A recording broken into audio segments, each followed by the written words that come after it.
अगर आत्मा अमर है तथा मृत्यु के पश्चात ही मनुष्य का जन्म हो जाता है, तो उस आत्मा के तर्पण के लिए श्राद्ध कर्म क्यों किया जाता है?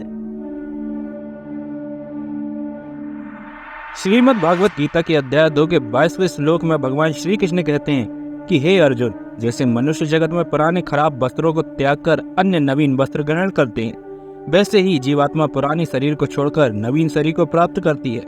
अर्थात मृत्यु के पश्चात ही मनुष्य का जन्म हो जाता है, और जन्म हो चुका है तो उनके तर्पण के लिए श्राद्ध कर्म क्यों किया जाता है? क्योंकि कहा जाता है कि पितृ पक्ष में हमारे पितर 15 दिनों के लिए धरती पर आते हैं तथा हमें आशीर्वाद प्रदान करते हैं। परंतु उसके पहले हम जानेंगे कि श्राद्ध की परंपरा किसने और कब शुरू की। इस संबंध में विद्वानों में मतभेद है, लेकिन महाभारत के अनुशासन पर्व में एक कथा आती है जिससे श्राद्ध करने की परंपरा का उल्लेख मिलता है। इस पर्व में भीष्म पितामह युधिष्ठिर को श्राद्ध पर्व के बारे में बताते हैं। महाभारत के अनुसार सबसे पहले श्राद्ध का उपदेश महर्षि निमि ने अत्रि मुनि को दिया था। महर्षि निमि संभवतः जैन धर्म के 22वें तीर्थकार थे।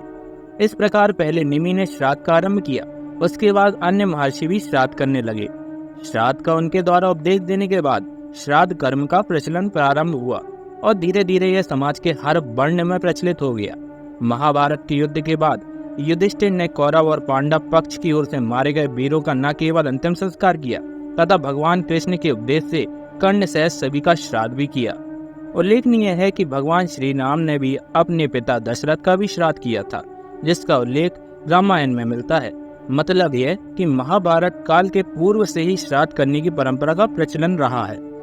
हालांकि श्राद्ध की परंपरा वैदिक काल से ही जारी है।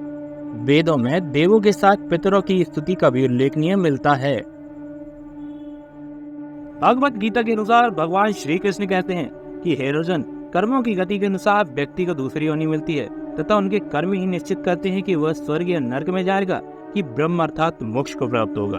तथा गरुड़ पुराण में भी मृत्यु के बाद की पुनः जन्म या स्वर्ग नरक और उससे जुड़ी समस्त सदगतियों का वर्णन किया गया है। यजुर्वेद में कहा गया है कि शरीर छोड़ने के पश्चात जिन्होंने तप ध्यान किया है वे ब्रह्मलोक चले जाते हैं, अर्थात मोक्ष को प्राप्त हो जाते हैं। कुछ सत्कर्म करने वाले भक्तजन स्वर्ग चले जाते हैं, स्वर्ग अर्थात पितृलोक चले जाते हैं। राक्षसी कर्म करने वाले कुछ प्रेत अनंत काल तक प्रेत योनि में भटकते रहते हैं। प्रेत योनि में जाना एक दुर्गति है। ऐसे में पितरों का श्राद्ध करने वाले, उनका तर्पण करने वाले व्यक्ति उनकी सदगति के लिए सहयोग करते हैं। हमारे जो पूर्वज पितृलोक नहीं जा सके या जिन्हें दोबारा जन्म नहीं मिला, ऐसी अतृप्त और आसक्त भाव में लिप्त आत्माओं के लिए गया जी में मुक्ति तृप्ति का कर्म तर्पण और पिंडदान किया जाता है। कहते हैं कि गया जी में श्राद्ध करने के उपरांत अंतिम श्राद्ध बद्री का क्षेत्र के ब्रह्म कपाली में किया जाता है, जहां आत्मा प्रेत योनि से छूटकर मनुष्य योनि में जन्म ले लेती है या पितृलोक में पितरों के साथ निश्चित काल तक चली जाती है।